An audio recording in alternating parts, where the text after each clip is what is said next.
My name is Kay Sista, and I'm Associate in Expense Governance and Operational Risk.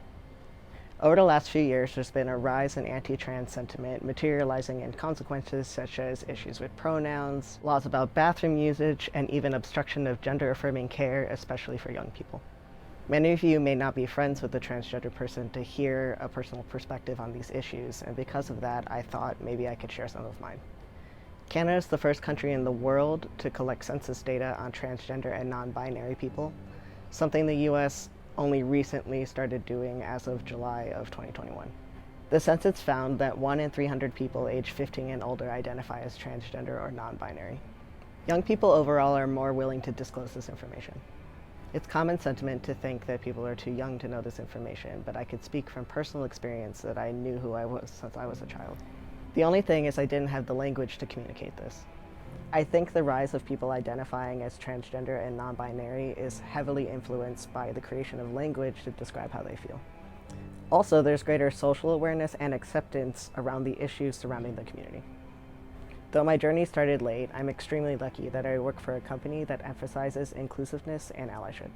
This is demonstrated by how I'm treated by my colleagues and leadership, medical benefits provided to US employees, and even its financial products. In the last year, BMO has released the True Name Card, which allows you to have a name on your card that is different from your legal name.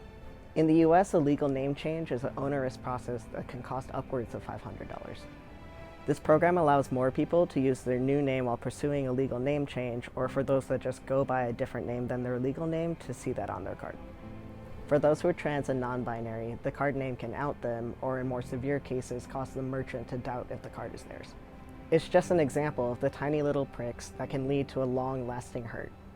BMO made it a priority to relieve this often ignored pain point and also did the work to make sure that it was beneficial to the demographic it was intended to serve.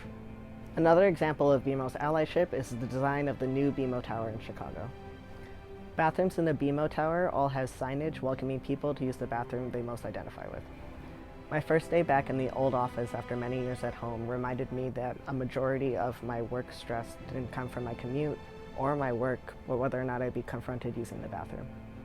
With our goal of zero barriers to inclusion, this signage provides reassurance that the organization is behind bathroom choices. As much as I have the privilege of being supported and passing, there are many people who are not comfortable being themselves. In fact, they are actively threatened. Many do not have the support of their families, communities, employers, or local government. But practicing zero barriers to inclusion is part of how we counteract that and boldly grow the good.